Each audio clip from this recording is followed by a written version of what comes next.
Asociación Internacional de Derecho Penal de 1990, así como del Instituto Iberoamericano en Derecho Penal y del Instituto de Especialización en Ciencias Penales y Criminológicas en el Estado de Jalisco.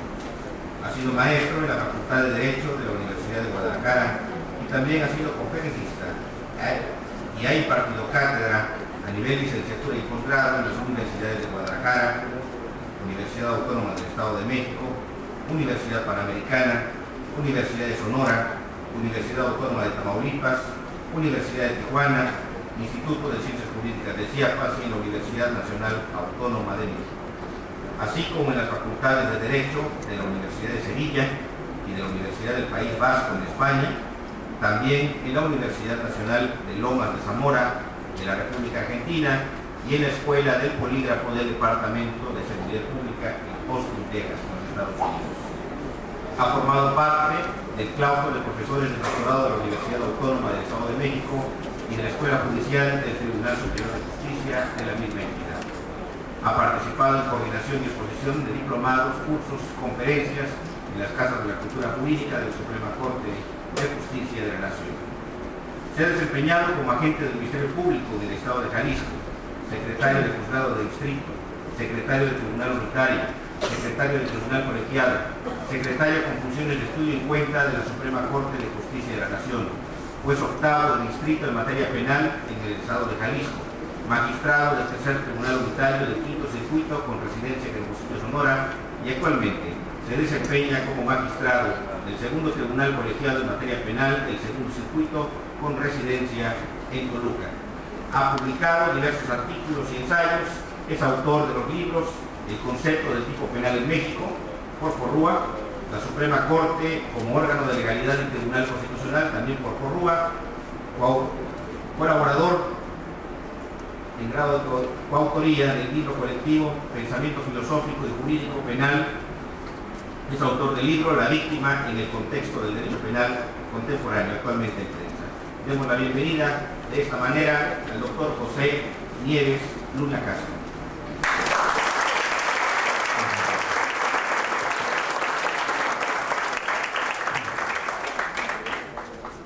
Muchas gracias. Pues yo también quiero, al principio, agradecer al comité organizador de este foro, la Comisión Nacional de Derechos Humanos, la presidencia, la Escuela de Justicia del Estado. Muchas gracias. Muchas gracias. Somos nosotros los honrados con estar aquí. Y sobre todo, muchas gracias a ustedes por su presencia y espero por su paciencia también. Muchas gracias. Pues, yo iniciaría tratando de hacer una breve contextualización de la temática respecto de la que fui invitado a participar.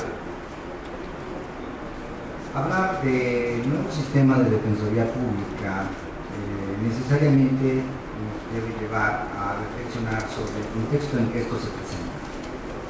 Y este contexto, como ya ustedes lo saben y como se ha venido diciendo el día de ayer, foros, en las ponencias, en las mesas, es el de una reforma constitucional.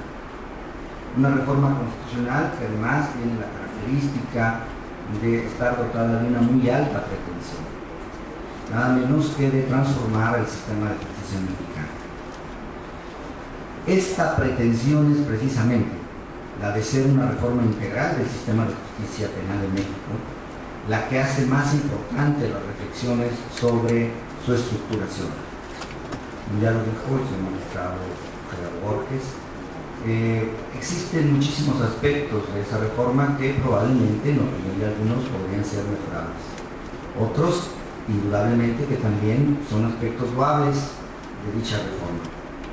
Pero a final de cuentas, como también se mencionó, ya tenemos un producto y ese producto tendrá ahora que ser objeto de aplicación.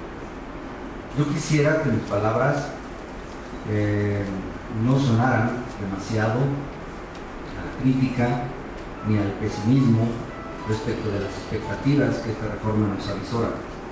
Sin embargo, creo que es importante tener una noción realista de esas perspectivas y de los retos que esto nos representará a todos los implicados en este tipo de modificación. Y al decir todos, no me estoy refiriendo exclusivamente, aunque sí de manera especial, a los sujetos implicados en la función de la justicia, como pueden ser los jueces, los jueces en el sentido general de la palabra, Ministerio Público, defensores, los propios implicados, sino a la sociedad misma, la sociedad en su conjunto. Este contexto pues es el de una reforma con esas ambiciones que de entrada habría que ver cuál fue su necesidad o motivación. Hace ya muchos años, podríamos hablar por lo menos de 10 años, que el sistema de justicia penal mexicano ha sido objeto de críticas fuertes por su eficacia o ineficacia, por los grandes rubros de impunidad, por los problemas percibidos por la ciudadanía en cuanto a la forma de la persecución del delito y en su caso la impartición de justicia por parte de los jueces. Incongruencias de tipo normativo, anquilosadas legislaciones, que no obstante la efervescencia con que la sociedad demanda los cambios, en realidad pasan los años y muchas de las leyes no se modifican en lo necesario.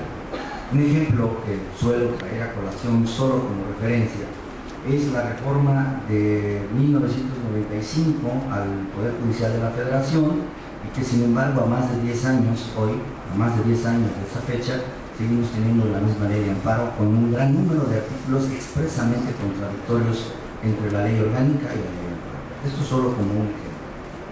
Pues bien, en esta contextualización, hablar del tema de la defensoría no es sino mencionar otro más de los grandes temas de la reforma.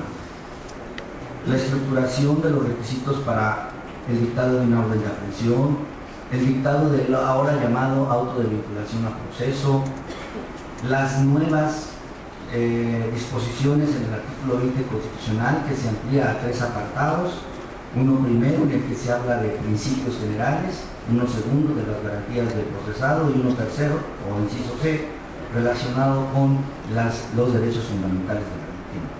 Y en general, una serie de disposiciones que todas por sí mismas ameritarían una serie de reflexiones muy importantes. Entonces creo que la necesidad de la reforma era evidente. Sí es cierto, comparto la opinión de quienes desde hace mucho tiempo afirmaban que en México se necesitaba una reforma de justicia penal. Ahora bien, esa necesidad deriva no de la voluntad política, que en muchas ocasiones lamentablemente es lo que frena el cumplir con las expectativas sociales. Esa necesidad y esa justificación deriva de la realidad misma de las cosas y de la misma sociedad que así lo venía exigiendo. Sin embargo, el que se ameritara una reforma integral en materia de justicia penal no avala, no necesariamente significa que cualquier reforma que con ese nombre se expida tenga que contar con la aprobación de esa misma ciudadanía. No significa tampoco que esa reforma sea suficientemente viable.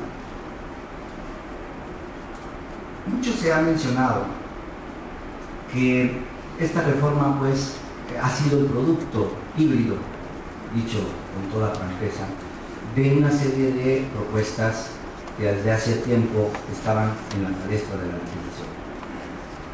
Ahora bien, la motivación principal de esa reforma es, por un lado, abatir la criminalidad, reducir la inseguridad, es decir, los índices de criminalidad y una justicia penal más eficaz en ese sentido. Esto por un lado. Pero por el otro lado, no podemos negar que otro de los argumentos, al menos de los discursos con los que esta reforma se pretende sustentar, es acceder a un mayor garantismo en la aplicación de la justicia penal.